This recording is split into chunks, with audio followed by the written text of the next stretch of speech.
أعوذ بالله من الشيطان الرجيم بسم الله الرحمن الرحيم رب اشرح لي صدري ويسر لي أمري واحلل عقدة من لساني يفقه قولي اللهم صل على سيدنا مولانا محمد وعلى آل سيدنا مولانا محمد وبارك وسلم عليه رب زدني علما رب زدني علما رب زدني علما رب يسر ولا تعسر وتمم بالخير رب يسر ولا تعسر وتمم بالخير رب يسر ولا تعسر وتمم بالخير اللهم إنا نسألك علما نافعا اللهم إنا نسألك علما نافعا اللهم إنا نسألك علما نافعا أعوذ بالله من الشيطان الرجيم بسم الله الرحمن الرحيم کا ہوم ورک آیا تھا. اللہ رب العزت ان کے اوپر بے شمار رحمت نازل فرمائے انشاءاللہ.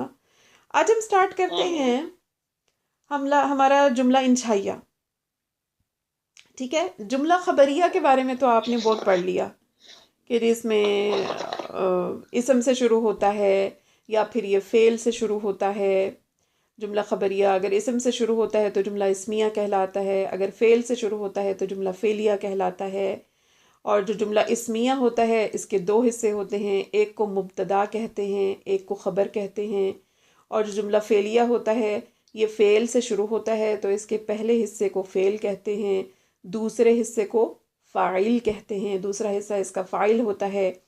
تو یوں ہم نے اس کی ترکیب کر کے ہم نے جملہ خبریہ کو اینڈ کیا تھا. لیکن اگر ہم تھوڑا سا پیچھے کو جائیں تو یہ جملہ تھا، اور جملہ کس کو کہتے ہیں؟ مرکب مفید کو جملہ کہتے ہیں. ایک ایسی بات، ایک ایسا مرکب کہ جس میں ایک بات مکمل طور پر بیان کی گئی ہو اس کو ہم کیا کہتے ہیں؟ مرکب مفید. اب مرکب مفید میں ہم نے کہا تھا کہ جملے دو طرح کے ہیں، ہے نا.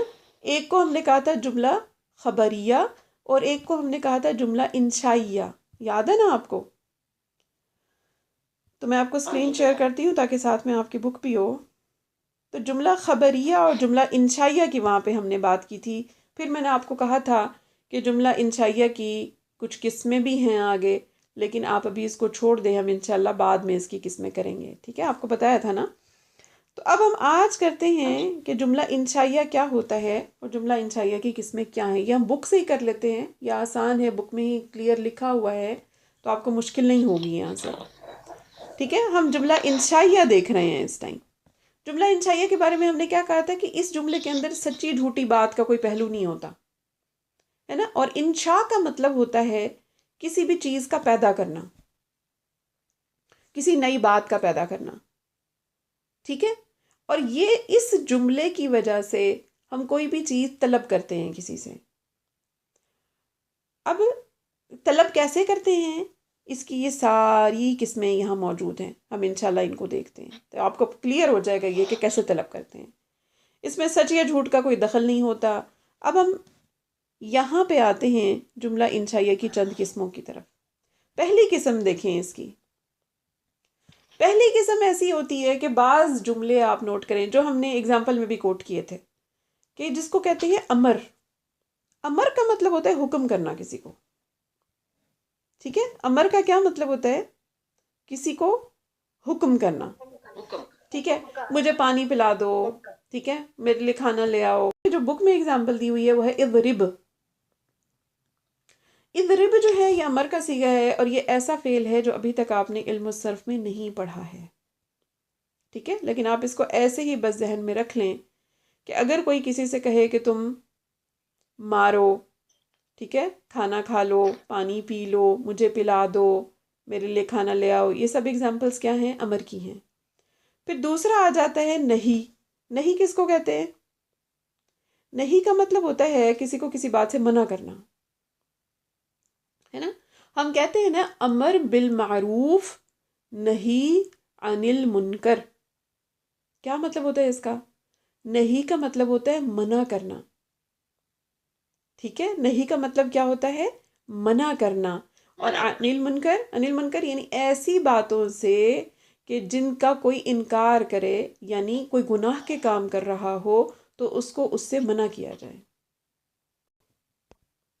کہ نہیں کا مطلب کیا ہوتا ہے؟ کسی کو کسی بات سے روکنا کہ جھوٹ نہ بولو، ٹھیک ہے، نماز وقت پہ پڑھا کرو، نماز کو دیر سے نہ پڑھا کرو، ہے نا، نماز کو قضا نہ کرو. یہ سب کیا ہے؟ چغل خوری نہ کرو، کسی کے ساتھ لڑائی جھگڑا نہ کرو، جھوٹ نہ بولو، فساد نہ پھیلاؤ. تو یہ سب کیا ہے؟ اس میں ہم کسی کو کسی بات سے منع کر رہے ہیں، ہے نا. شور نہ کرو، یہ تمام کے تمام کس کی ایگزامپلز ہیں؟ نہیں کی ایگزامپلز ہیں. تو اس کو کہیں جو مین پوائنٹ ہوتا ہے اس کو کہیں سائڈ پہ، کہیں بک میں، کہیں کاپی میں لکھ لیا کریں. تو نہیں کا مطلب کیا ہے؟ کسی کو کسی بات سے منع کرنا. اچھا، اب یہاں پہ جو ایگزامپل دی ہوئی ہے بک میں، یہاں لکھا ہوا ہے لا تضرب، لا تضرب، تم مت مارو. ٹھیک ہے، اب یہ بھی کس کی ایگزامپل ہے؟ یہاں پہ بھی منع کیا جا رہا ہے کسی کام سے. بچوں کو، اب بچے آپس میں لڑائی جھگڑا کر رہے ہیں، مار رہے ہیں ایک دوسرے کو، تو ان کو کہا جا رہا ہے کہ مت مارو ایک دوسرے کو. لا تضرب، تو یہ بھی کس جملے کی، یہ کس قسم کا جملہ ہے؟ ایسے جملے کو بھی ہم جملہ انشائیہ کہتے ہیں. ٹھیک، جس جملے میں کسی کام کا حکم دیا جائے وہ بھی جملہ انشائیہ ہے، جس میں کسی چیز سے منع کیا جائے وہ بھی جملہ انشائیہ ہے. اچھا، تیسرا کیا آ گیا؟ تیسری قسم کیا آ گئی؟ استفہام. استفہام کس کو کہتے ہیں؟ استفہام کا مطلب ہوتا ہے سوال کرنا.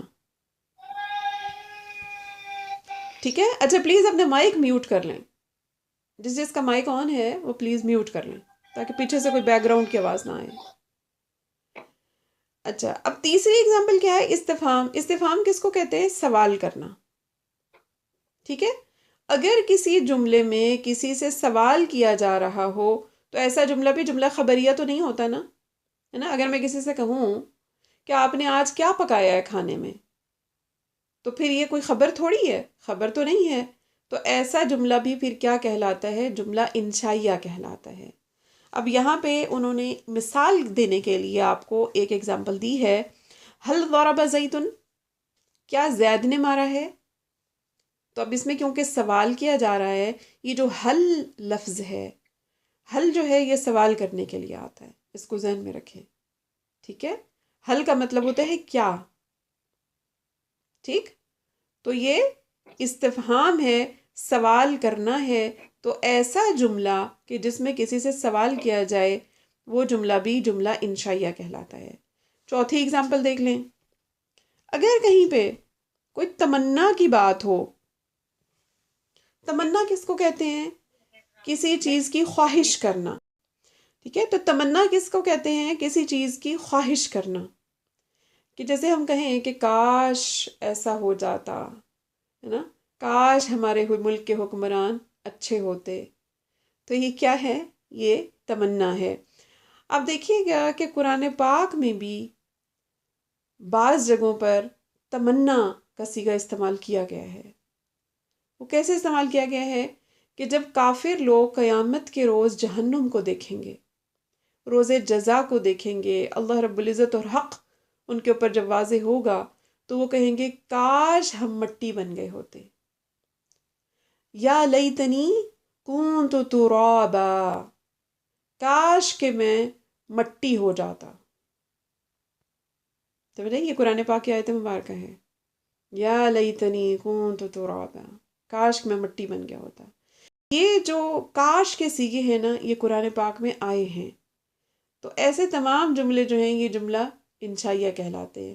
تو اسی طرح کافروں کا بھی جہاں تذکرہ ہوتا ہے وہ بھی یہی کہتے ہیں کہ جب وہ دیکھیں گے کہ اس دن ایک جانور نے بھی اگر کسی جانور کو سینگ مارا ہوگا اس دنیا میں اور زیادتی کی ہوگی دوسرے جانور کے ساتھ، تو قیامت والے دن ان دونوں جانوروں کو زندہ کیا جائے گا.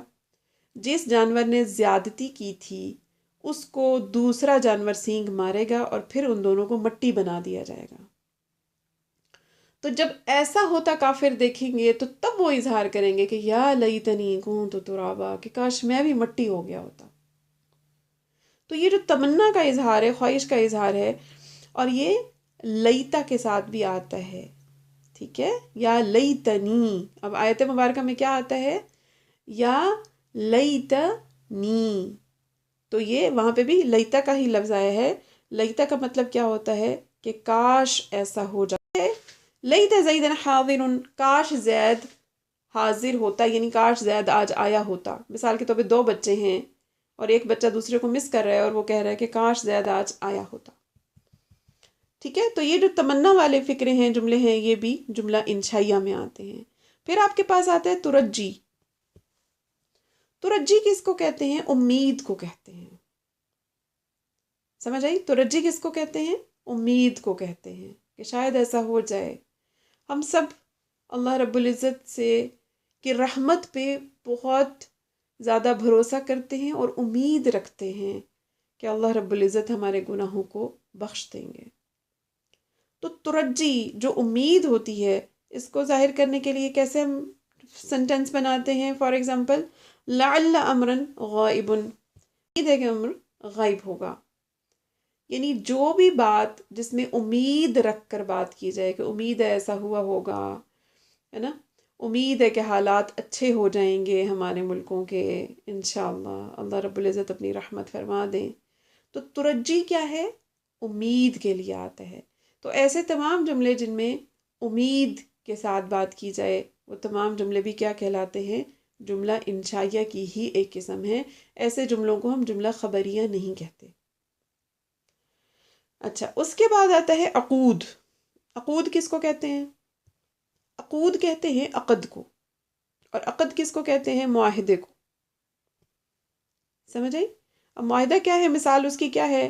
مثال کے طور پہ کسی نے کوئی چیز بیچی ہے یا کسی نے کوئی چیز خریدی ہے، تو بیچتے ہوئے، خریدتے ہوئے، تو یہ کیا ہوتا ہے؟ ایک ایگریمنٹ ہوتا ہے، چاہے وہ زبانی ہو چاہے وہ لکھت پڑھت کے ساتھ ہو. کسی نے کوئی پراپرٹی بیچی ہے، ٹھیک ہے، تو یہ بھی کیا ہوتا ہے؟ ایک عقد ہوتا ہے. ایک عقد وہ ہے جو نکاح کے وقت ہوتا ہے. سمجھ آئی؟ جو نکاح کا کانٹریکٹ ہوتا ہے، جو نکاح نامہ ہوتا ہے. اگر آپ نکاح نامہ دیکھیں اپنا اٹھا کے، تو اس میں لکھا ہوتا ہے عقد نکاح. ٹھیک ہے، تو اس کو بھی عقد کہتے ہیں. عقد کی جمع ہوتی ہے عقود. تو عقود میں تمام معاملات آ جاتے ہیں. اس میں نکاح ہے، اس میں بیچنا ہے کسی چیز کو، اس میں خریدنا ہے، اس میں تمام طرح کے جو ایگریمنٹس ہوتے ہیں ایک دوسرے کے ساتھ، وہ سب کے سب کیا ہوتے ہیں؟ عقد کہلاتے ہیں.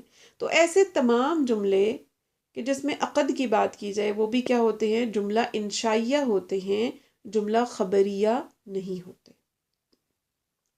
ٹھیک ہے، اس کی ایک ایگزامپل دی ہے یہاں پہ، بعتو واشتریتو، کہ جیسے کوئی کہے کہ میں نے بیچا. بعتو کا مطلب ہوتا ہے میں نے بیچا، آگے لکھا ہوا ہے، مطلب سب کے لکھے ہوئے ہیں آگے. ٹھیک ہے، بعتو میں نے بیچا، واشتریتو اور میں نے خریدا.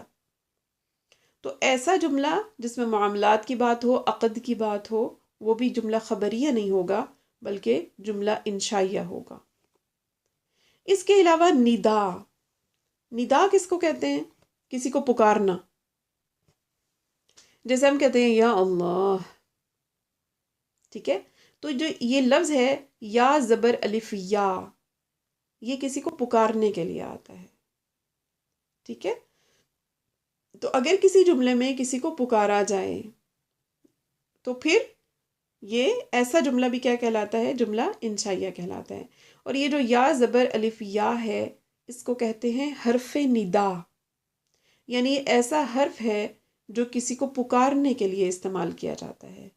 یا اللہ تو ہم کہتے ہیں یا زیدن، ٹھیک ہے، یا عثمان، یا حامد، یا محمود، ٹھیک ہے، یا فاطمہ، یا عائشہ. تو آپ یا کسی بھی نام کے ساتھ لگا سکتے ہیں اور اس کو پکار سکتے ہیں. ٹھیک ہے، تو یہ حرف ندا کہلاتا ہے.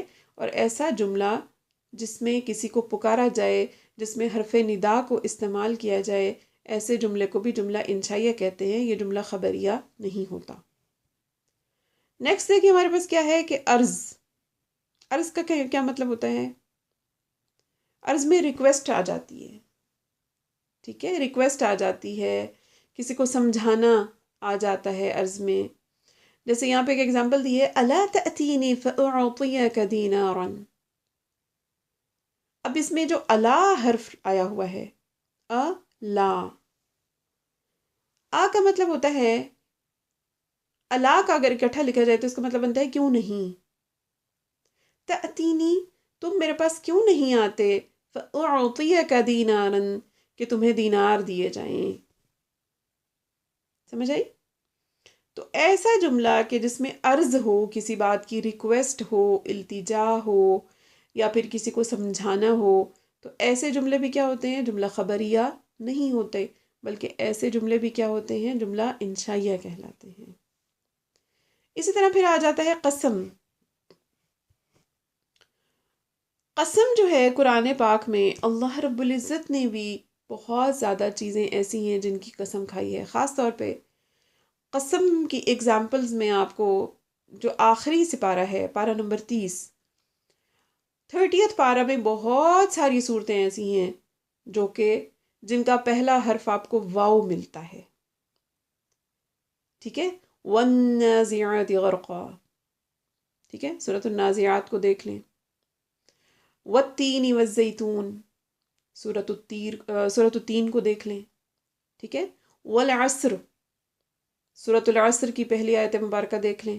والعصر، یہ بھی واو کے ساتھ سٹارٹ ہو رہی ہے۔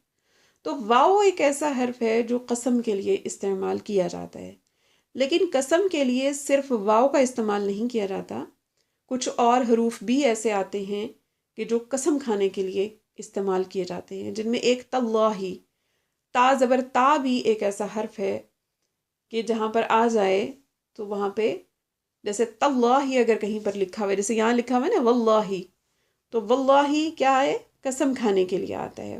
اللہ کے نام کے ساتھ اگر شروع میں واو لگا ہوا ہو تو واللہ یہ کس کے لیے آ رہا ہے یہاں واو؟ اس کو کہتے ہیں واو قسمیہ۔ کیا کہتے ہیں اس کو؟ واو قسمیہ۔ اسی طرح اگر واو کو ہٹا کے یہاں پہ تا زبر تا لکھی ہوتی تو اس کو ہم کہتے ہیں تا قسمیہ، یعنی قسمیہ کا مطلب کیا ہے؟ کہ قسم کھانے والی واو ہے یہ، کیونکہ واو کا ایک مطلب ہوتا ہے اور، وہاں واو حرف عطف کے طور پر آتی ہے۔ اس کو چھوڑ دیں، ابھی ہم وہ بعد میں ڈیٹیل میں بہت پڑھیں گے کہ حرف عطف کیا ہوتا ہے اور وہاں واو کس طریقے سے آتی ہے، لیکن یہ دیکھ لیں کہ یہاں پر واو، یہ جو صورتوں کے شروع میں واو آتی ہے، والتین والزیتون والعصر والنازعات غرقا والناشطات نشطا والسابحات سبحا فالسابقات سبقا فالمدبرات امرا، تو کیا ہے؟ شروع کی 3 آیتیں ایسی ہیں کہ جس میں اللہ رب العزت نے قسم کھائی ہے، تو وہاں پہ واو کا استعمال کیا گیا ہے۔ اسی طرح والتین والزیتون، ٹھیک ہے؟ یہاں پہ بھی والتین میں بھی 3 سے پہلے جو واو ہے وہ قسمیہ ہے، والزیتون میں بھی جو واو ہے یہ قسمیہ ہے۔ تو قسم کھانے کے لیے، یعنی ایسے جملے جن میں قسم کھائی جائے، ایسے جملے جملہ خبریہ نہیں ہوتے بلکہ جملہ انشائیہ ہوتے ہیں، ٹھیک ہے؟ ایسے تمام جملے جن میں قسم کھائی جائے، ایسے تمام جملے قسمیہ، ان کو قسمیہ جملے کہتے ہیں، اور یہ جملہ انشائیہ ہوتے ہیں۔ اصل میں یہ جملہ انشائیہ کی ایک قسم ہے یہ۔ اس کے بعد 10ویں نمبر پہ آپ دیکھیں کہ 10ویں نمبر پہ کیا آتا ہے؟ تعجب۔